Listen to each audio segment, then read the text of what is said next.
ce matin, j'aimerais qu'on puisse continuer notre série sur les leçons de la loi de Moïse, ce parallèle qu'on est en train de faire entre l'ancienne alliance et la nouvelle alliance.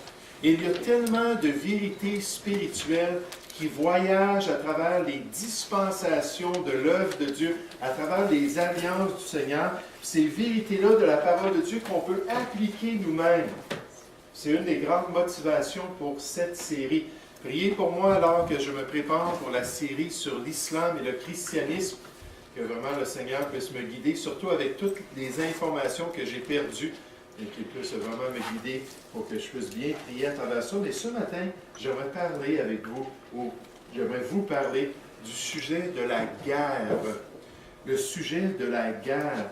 Et le peuple d'Israël, en tant que nation, a été impliqué dans plusieurs conflits militaires durant son histoire. De l'attaque d'Amalek, alors qu'ils étaient dans le désert, s'en allant vers la terre promise, jusqu'aux conflits modernes expérimentés par le peuple juif depuis qu'ils sont revenus en Palestine. Israël, comme les autres nations du monde, fut impliqué dans une multitude de combats et de guerres. Pour son établissement en terre promise, et aussi pour sa survie en tant que peuple. Et le Dieu d'Israël lui a donné des instructions précises concernant la conduite du peuple pendant ces temps de guerre. J'aimerais regarder ce sujet-là de la guerre, puis ensuite se tourner vers le Nouveau Testament et voir qu'est-ce que Dieu nous dit en tant que chrétien et quelle implication on devrait avoir au niveau de la guerre. Le texte principal sous la loi de Moïse, c'est Deutéronome chapitre 20. C'est le texte le plus complet, si vous voulez tourner là, s'il vous plaît, Deutéronome chapitre 20, concernant le sujet de la guerre. Deutéronome au chapitre 20. Le verset 1 jusqu'au verset 20, dans le fond, tout le chapitre. Et Dieu présente les conditions pour sa bénédiction sur le peuple juif lorsqu'il partait à la guerre. Mais vous allez voir, la première condition, c'est que le juste devait marcher par la foi. Le peuple d'Israël devait mettre leur confiance en Dieu. Deutéronome chapitre 20, verset 1, « Lorsque tu iras à la guerre contre tes ennemis, et que tu verras des chevaux et des chars, et un peuple plus nombreux que toi, tu ne les craindras point, car l'Éternel, ton Dieu, qui fait toute la différence, qui t'a fait monter du pays d'Égypte, est avec toi. À l'approche du combat, le sacrificateur s'avancera et parlera au peuple, il leur dira, « Écoute Israël, vous allez aujourd'hui livrer bataille à vos ennemis. Que votre cœur ne se trouble point, soyez sans crainte, ne vous effrayez pas et ne vous épouvantez pas devant eux, car l'Éternel, votre Dieu, marche avec vous pour combattre vos ennemis et pour vous sauver ou pour vous délivrer dans ce conflit militaire. » Et Dieu demandait premièrement au peuple de se confier en lui. David a dit dans le psaume 20, « Ceux-ci, en parlant des ennemis d'Israël, ceux-ci s'appuient sur leurs chars, et ceux-là sur leurs chevaux lorsqu'ils attaquent le peuple de Dieu. Nous invoquons le nom de l'Éternel, notre Dieu. » On se souvient David, lorsqu'il est allé contre Goliath, n'est-ce pas? Il a dit, c'est au nom de l'Éternel, mon Dieu, que je vais t'attaquer, je vais te terrasser et je vais t'enlever la vie. Eux, ils plient, ils tombent à cause de l'objet de leur confiance qui n'était pas digne. Nous, nous tenons ferme et restons debout. Donc, ils devaient se confier en Dieu. Deuxièmement, regardez les exceptions que Dieu faisait pour les soldats. Verset 5. Les officiers parleront ensuite au peuple et diront, qui est-ce qui a bâti une maison neuve et ne s'y est point encore établi? Qu'il s'en aille et retourne chez lui, de peur qu'il ne meure dans la bataille désolée et qu'un autre ne s'y établisse. Qui est-ce qui a planté une vigne et n'en a point encore joui? Qu'il s'en aille et retourne chez lui, de peur qu'il ne meure dans la bataille et qu'un autre n'en jouisse. Qui est fiancé à une femme et ne l'a point encore prise, qu'il s'en aille et retourne chez lui, de peur qu'il ne meure dans la bataille et qu'un autre ne la prenne. Puis en fait, il y avait une période d'une année, d'après Deutéronome chapitre 24 au verset 5, on nous dit, lorsqu'un homme sera nouvellement marié, il n'ira point à l'armée, donc il ne participera point à la guerre, on ne lui imposera aucune charge, il sera exempté par raison de famille pendant 1 an. Puis il y avait des périodes dans l'année où il y avait ces conflits militaires-là, il était exempté et il réjouira la femme qu'il a prise. Donc il sera disponible pour son épouse. Toujours dans Deutéronome 20, verset 8, les officiers continueront à parler au peuple et diront, « Qui est-ce qui a peur et qui manque de courage? Qu'il s'en aille et retourne chez lui, afin que ses frères ne se découragent pas comme lui. » Quand les officiers auront achevé de parler au peuple, ils placeront les chefs des troupes à la tête du peuple. Verset 10, la troisième condition, les règles précises concernant la conquête d'un peuple ennemi. Quand tu t'approcheras d'une ville pour l'attaquer, tu lui offriras la paix.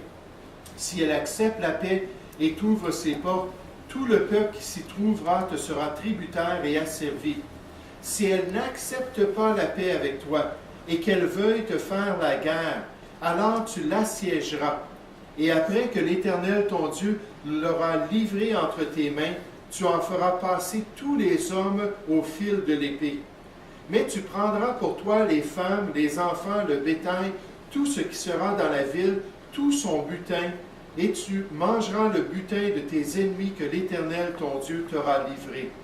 C'est ainsi que tu agiras à l'égard de toutes les villes qui sont très éloignées de toi et qui ne font point partie des villes de ces nations-ci. Mais dans les villes de ces peuples dont l'Éternel ton Dieu te donne le pays pour héritage, tu laisseras la vie à rien de ce qui respire, car tu dévoueras ces peuples par interdit, les Étiens, les Amoréens, les Cananéens, les Phérésiens, les Éviens, les Jébusiens, comme l'Éternel ton Dieu te l'a ordonné, afin qu'ils ne vous apprennent pas à imiter toutes les abominations qu'ils font pour leur Dieu, et que vous ne péchiez point contre l'Éternel, votre Dieu. Donc ça, c'était les règles précises concernant la conquête. Maintenant, au verset 19, il nous parle de la retenue lorsqu'ils s'en allaient à la guerre. Vous savez, quand vous avez quelques milliers de personnes ensemble qui s'en vont dans un conflit militaire, on pense aux croisades, n'est-ce pas? Et les croisades ont fait des atrocités vraiment étonnantes. Malgré qu'ils sont partis avec des objectifs précis, mais ils sont descendus, puis quand ils avaient moindrement de l'opposition, même dans des villes européennes, même auprès des gens qui n'étaient pas leurs ennemis, ils ont fait vraiment des atrocités. Et ici, on voit vraiment que Dieu voulait qu'ils aient de la retenue. Si tu fais un long siège pour t'emparer, verset 19, d'une ville avec laquelle tu es en guerre, tu ne détruiras point les arbres en y portant la hache. Tu t'en nourriras et tu ne les abattras point. Car l'arbre des champs est-il un homme pour être assiégé par toi? Mais tu pourras détruire et abattre les arbres que tu sauras ne pas être des arbres servant la nourriture, et en construire des retranchements contre la ville qui te fait la guerre jusqu'à ce qu'elle succombe. Un autre passage aussi clé se trouve dans Nombre chapitre 10. Si vous voulez tourner là, s'il vous plaît, Nombre chapitre 10. Mais en tant que nation, Israël a été impliqué dans beaucoup de conflits militaires. Ils ont dû suivre ces règles que Dieu avait données pour le peuple. Nombre chapitre 10, verset 1. L'Éternel parla à Moïse et dit, « Fais-toi 2 trompettes d'argent. Tu les feras d'argent battu. Elles te serviront pour la convocation de l'assemblée et pour le départ des camps. Quand on en sonnera, toute l'assemblée se réunira auprès de toi à l'entrée de la tente d'assignation. Si l'on ne sonne que d'une trompette, les princes et les chefs des milliers d'Israël se réuniront auprès de toi. Quand vous sonnerez avec éclat, ceux qui campent à l'Orient partiront. Quand vous sonnerez avec éclat pour la seconde fois, ceux qui campent au Midi partiront. On sonnera avec éclat pour leur départ.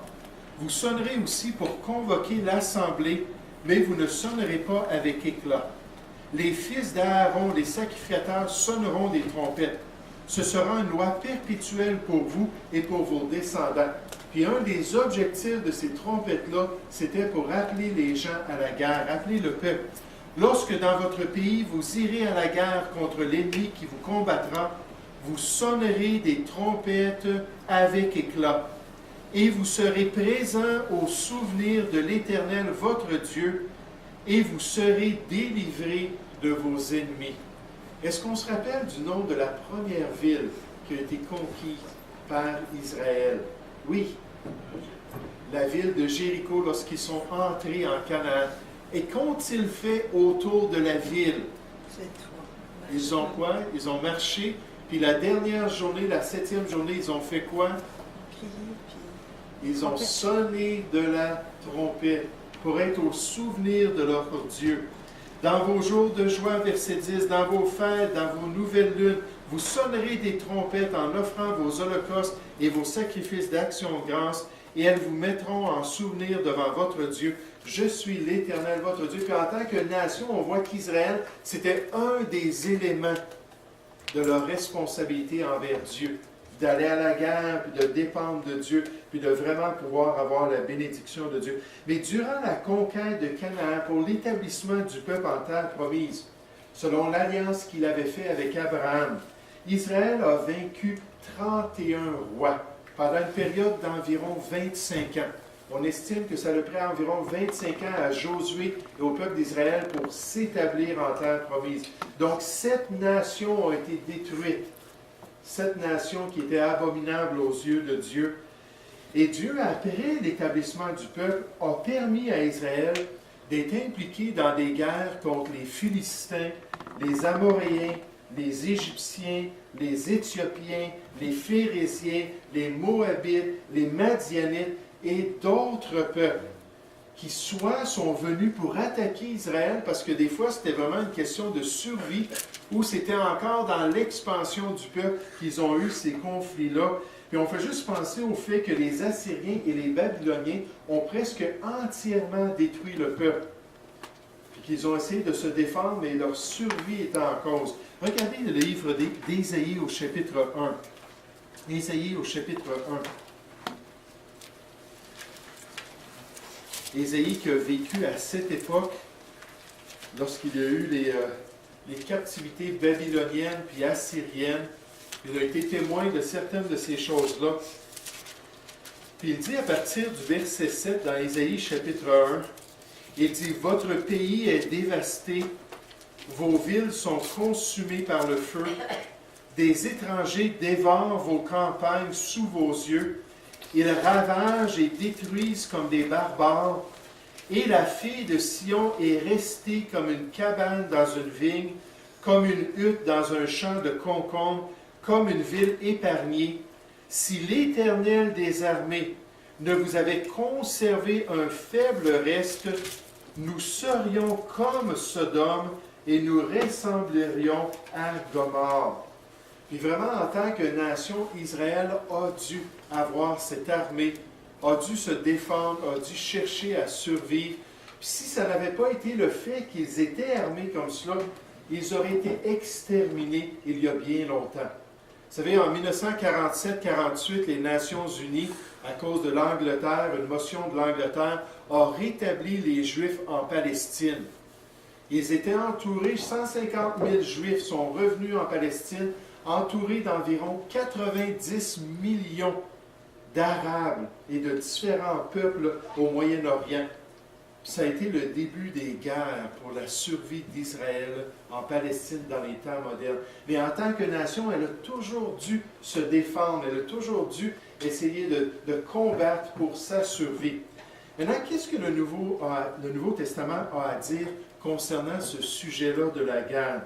Quelle est la position de Dieu concernant les agissements des chrétiens en tant que guerre? Premièrement, j'aimerais vous proposer que l'Église n'est pas une nation. L'Église n'est pas une nation. Ce n'est pas un peuple avec une nationalité, avec des bornes, avec un endroit précis. L'Église, ce n'est pas Israël. Puis en tant qu'entité, elle ne doit pas lutter contre ses ennemis avec des armes charnelles ou avec des armes terrestres, comme les Juifs l'ont dit. C'est bien clair. Regardez Éphésiens chapitre 6, le fameux passage qui décrit l'armure du chrétien. Puis vous savez, pendant la période des croisades de 1095 jusqu'à 1230, si je me souviens bien des dates, pendant la période des croisades, ce passage-là d'Éphésiens chapitre 6 était utilisé par des gens comme Bernard de Clairvaux. Bernard de Clairvaux, c'était un homme très, très influent. C'était un évêque qui tenait, si on pourrait dire, les autorités séculières entre ses mains pendant cette période de temps-là. Les gens l'écoutaient comme s'il était un prophète de Dieu. Et tout ce qu'il avait à dire, c'était vraiment là, sacré à leurs yeux. Puis Bernard de Clairvaux, pour justifier que l'Église de Jésus-Christ, puis je dis ça entre guillemets, le christianisme, c'est un mot très large, mais que l'Église de Jésus-Christ se lève pour partir dans ces croisades-là, a utilisé Éphésiens, entre autres. Il y a 2, 3 autres passages, mais qui sont spirituels aussi. Mais il a utilisé ces passages-là, puis il a changé le sens des passages. Regardez ce que ça nous dit dans Éphésiens chapitre 6. À partir du verset 10, on pourrait aller là. C'est-à-dire, au reste, fortifiez-vous dans le Seigneur et par sa force toute puissante. Revêtez-vous de toutes les armes de Dieu, afin de pouvoir tenir ferme contre les ruses du diable. Car nous n'avons pas à lutter contre la chair et le sang, contre les armées humaines en tant qu'Église de Jésus-Christ, mais contre les dominations, contre les autorités, contre les princes de ce monde de ténèbres, contre les esprits méchants dans les lieux célestes. Puis là, on commence à décrire toute l'armure. Vous savez, on avait étudié ça, le plastron, puis le casque, puis les sandales, puis l'épée, toute l'armure, le bouclier de la foi. Puis Bernard de Clairvaux a répandu à travers le Moyen-Âge, a répandu à travers son époque, cette idée-là que c'était une armure réelle. Puis en fait, c'est pour ça qu'on les appelle les croisades. Parce qu'il avait dit, les chrétiens fidèles doivent porter leur croix. En grec, croix, c'est crux. C'est la base du mot croisade. Ils doivent porter leur croix en se levant pour aller délivrer Jérusalem, puis délivrer les différents territoires du christianisme. 3 des plus grands territoires du christianisme avaient été conquis par les musulmans pendant une période de 450 ans d'agression. Ils étaient même rentrés en Espagne, puis ils avaient conquis l'Espagne. Puis là, ils avaient rentré à Constantinople en 1453. Puis là, ils s'en allaient, ils sont montés jusqu'en Hongrie. Enfin, ils sont arrivés jusqu'aux portes de Paris, à la bataille de Tours en octobre 732. Et ce que les croisades étaient finalement, ce sont des armées européennes qui se sont levées pour se défendre contre l'agression musulmane. Puis qui sont partis pour essayer de délivrer Constantinople, l'aspect oriental de l'Empire, puis aller délivrer des chrétiens. Et le problème, c'est qu'ils l'ont fait au nom de Christ. Au lieu de s'unir, mais il y avait tellement de compétition entre les différents rois, le nationalisme commençait vraiment là, à être bien développé dans les différents pays. Donc, ils ont cherché quelque chose pour les unir, puis ils ont décidé de le faire au nom de Christ. Et à cause de l'influence de Constantin puis de Théodose dans l'histoire qui avait uni l'Église puis l'État. Mais les chrétiens sont appelés à combattre spirituellement. En tant qu'Église, on ne doit pas faire comme Israël puis se lever. Quand Pierre a pris l'épée pour couper l'oreille de Malchus, Jésus a dit « Remets ton épée à sa place. » Non, vous ne lutterez pas avec les armes de la chair en tant qu'Église de Jésus-Christ. Regardez un autre passage qui nous dit cela, qui nous donne vraiment les règles du conflit pour l'Église de Jésus. 2 Corinthiens chapitre 10. 2 Corinthiens chapitre 10. À partir du verset 3. Et l'apôtre Paul est un modèle pour nous. Il a dit, soyez donc mes imitateurs, comme je le suis moi-même de Christ. Puis quand Jésus s'en allait vers son supplice, ses disciples ont voulu le défendre, il a dit, non, non, serrez votre épée. C'est pas comme ça que ça va fonctionner dans l'Église de Jésus-Christ. Puis Paul lui-même imitait cet exemple-là du Seigneur Jésus. 2 Corinthiens chapitre 10 au verset 3. « Si nous marchons dans la chair, nous ne combattons pas selon la chair, car les armes avec lesquelles nous combattons, puis les chrétiens, sont appelés à combattre. » Éphésiens 6:12 nous dit « Nous avons à lutter. » Non pas contre la chair et le sang, mais nous avons à lutter. Mais les armes avec lesquelles nous combattons ne sont pas charnelles, mais elles sont puissantes par la vertu de Dieu pour renverser des forteresses. La grande forteresse de Jérusalem en 1099, est-ce que c'est ça qu'on est en train de nous dire ici? Non, ce ne sont pas des forteresses physiques. Nous renversons les raisonnements, la manière de voir, la manière de penser, de réfléchir, et tout autant qui s'élève contre la connaissance de Dieu. Et nous amenons toute pensée captive à l'obéissance de Christ. Et nous sommes prêts aussi à punir toute désobéissance lorsque votre obéissance sera complète. Donc, premièrement, en tant qu'Église, il faut réaliser que nous sommes différents, très différents de l'Ancien Testament. Nous ne sommes pas une nation. Nous ne sommes pas attachés à des choses sur cette terre qu'on doit défendre comme telles. Maintenant, deuxièmement, j'aimerais suggérer concernant la Nouvelle Alliance que le croyant peut protéger sa nation. Le croyant peut protéger sa nation. Moi, je crois, puis je sais qu'il y a beaucoup de monde qui croit ça, ce n'est pas unanime dans le monde chrétien, que les chrétiens peuvent aller à la guerre en tant que soldats pour protéger leur nation, pour protéger les droits que nous avons ici, pour protéger le style de vie qui nous permet de pouvoir adorer Dieu, qui nous permet de pouvoir le servir. Il y a un pacifisme dans le monde chrétien qui nie cela, qui dit non, non, à tout prix, il faut juste tourner la joue, puis si on est agressé, il faut juste tolérer que le méchant nous agresse. Ça, c'est individuellement en tant que chrétien. Puis même là, il y a des contextes à cela, il y a des nuances.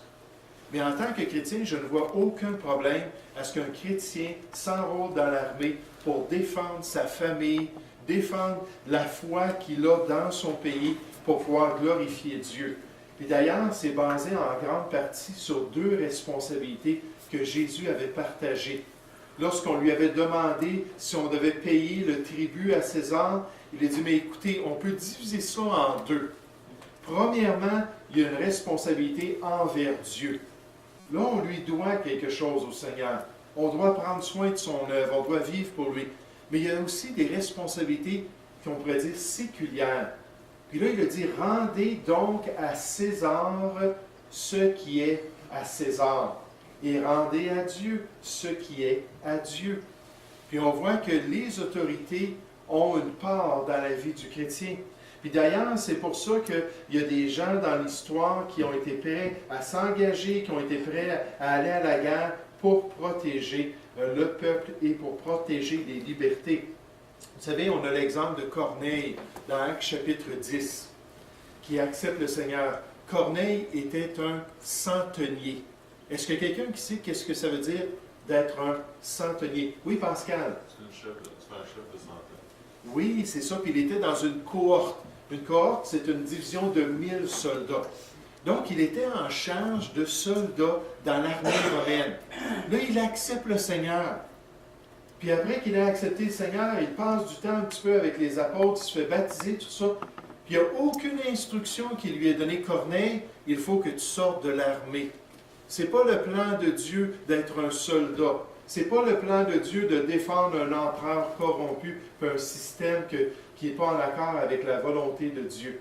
Donc, on voit que Corneille n'a pas reçu ces instructions-là. Il n'y a pas un seul exemple dans le Nouveau Testament d'une personne qui était liée à l'armée et qu'on lui donne des instructions pour qu'il quitte cette position-là. Dans 1 Corinthiens 7, on nous dit que la position qu'on a lorsqu'on est sauvé, que si c'est propice, on peut la garder. Nécessairement, ça dépend de qu'est-ce qu'on fait aussi. Il y a des prostituées qui ont été sauvées, puis on ne leur a pas dit « Gardez votre métier, c'est le plus vieux métier au monde. » comme les gens aiment dire, n'est-ce pas? Mais donc, si ce n'est pas contre la volonté de Dieu, Jean-Baptiste a dit à des soldats dans Luc 3, au verset 14, lorsqu'ils lui ont dit, on veut bien faire ce qui est bien aux yeux de Dieu, qu'est-ce qu'on doit faire? Il ne leur a pas dit, sortez de l'armée, quittez vos rangs. C'est mal d'être un soldat. Il a dit, ne commettez ni extorsion, ni fraude envers personne, et contentez-vous de votre solde. Donc, il dit, soyez honnêtes dans votre rôle de soldat et d'autorité. Dans Romains, chapitre 13, au verset 4, on nous dit que les autorités sont des serviteurs de Dieu et que ce n'est pas en vain qu'ils portent l'épée. On nous dit de nous soumettre aux autorités et faire ce qui est bien. Donc, rendre à César, ça peut impliquer le fait d'être prêt à aller à l'armée et d'accomplir le plan de Dieu. Puis ça varie, il y a des gens qui ont des positions différentes là-dessus. Un jour, j'ai vu un film concernant un chrétien qui s'appelait Marvin York. Puis Marvin York, à peu près vers l'âge de 27 ans, a accepté le Seigneur après avoir vécu une vie de rébellion, puis une vie de débauche. Puis après avoir été sauvé, la Première Guerre mondiale a été déclarée. Puis Marvin, c'est un Américain. Puis là, on a fait là, la proscription, puis là, les gens devaient s'inscrire à l'armée, puis partir à la guerre. Puis lui, il a dit, je ne peux pas faire cela, parce que la Bible nous dit, tu ne tueras point. Alors, je ne peux pas tuer quelqu'un. Puis là, son pasteur est allé le voir, puis il a dit, tu sais, ils vont venir t'arrêter, puis ils vont venir te prendre, puis ils vont te forcer à aller à la guerre. Puis il a dit, je vais me cacher dans les montagnes. Effectivement, il habitait, si je me souviens bien, là, en Virginie occidentale. Puis il dit, je vais me cacher là, dans les montagnes, puis ils ne m'attraperont pas. Puis s'ils m'attrapent, ben moi, je vais leur montrer que je suis un franc-tireur. Puis il était le champion franc-tireur. Là, son pasteur l'a regardé, puis il est en train de dire exactement le contraire de ce qu'il avait proclamé en tant que nouveau chrétien. Il a décidé d'aller quand même voir le capitaine du recrutement, puis en parler avec lui, puis dire qu'il voulait s'abstenir par motif de conscience. Puis quand le capitaine a vu ça, lui-même, qui était un chrétien, il lui a dit, écoute, je veux te donner 1 mois de temps. Toi, tu crois que Dieu va te diriger dans ta vie, tu crois que Dieu va te montrer sa volonté. Il a dit, retourne dans tes montagnes, prends ta Bible, cherche la face de Dieu. Puis Marvin, pendant 1 mois de temps, a été toute seule, il ne voulait pas être en contact avec personne, puis là, il lisait, puis il lisait, puis il lisait. Et finalement, il est tombé sur ce passage dans Matthieu, chapitre 22, qui dit de rendre à César ce qui est à César, et à Dieu ce qui est à Dieu. Et finalement, Marvin est parti à la guerre, puis il est devenu le héros de la Première Guerre mondiale. Il a capturé tout un bataillon d'Allemands par lui-même. Il a sauvé la vie de milliers de personnes parce qu'ils étaient à un endroit où ils devaient, comme un peu avec les plages de la Normandie, où ce que les Allemands étaient tous bien établis, puis ils étaient dans les bunkers, puis ils tuaient tous les alliés qui s'approchaient d'eux. Puis Marvin, quand il a vu ça, il a réussi à se faufiler, puis à monter jusqu'en haut, puis à rentrer dans le camp des ennemis. Puis là, leur dire, jetez vos armes, je vous ai capturé. Puis là, tout le bataillon a enlevé leurs mains, puis ils ont suivi Marvin. Il est devenu le héros. Puis il a quand même tué quelques personnes. Lorsqu'il leur a montré qu'il était un franc-tireur, il a commencé à les abattre un après l'autre, puis là, ils ont capitulé. Et lorsque le général, je m'excuse, je suis revenu travailler à 1h du matin, lorsque le général lui a demandé pourquoi as-tu été prêt à tuer quelques soldats quand tu as dit que tu ne voulais pas tuer? Il a dit parce que je voyais les milliers de mes alliés qui étaient en train d'être tués par eux. Et Marvin avait réalisé qu'il avait un rôle à jouer. Il était prêt à aller à la guerre. Or, Israël, dans l'Ancien Testament, a été à la guerre à plusieurs reprises. L'Église, on n'est pas appelé en tant qu'entité à se lever et aller à la guerre. Mais en tant qu'individu, si un chrétien dans sa conscience dit « J'aime mon pays, j'aime les libertés qu'on a, puis si on veut détruire notre pays, je suis prêt à me sacrifier pour le protéger », à ce moment-là, peut-être que Dieu va le bénir comme Marvin. Il va l'utiliser pour sauver d'innombrables personnes. Donc, un sujet délicat, un sujet important, la guerre. Certainement, on doit continuer à prier pour nos autorités et prier pour la situation aussi dans le monde. Ça serait bien qu'on puisse continuer à vivre ici au Canada avec ces libertés, et qu'on puisse continuer à servir le Seigneur pour sa gloire. Donc, on va s'arrêter avec ça.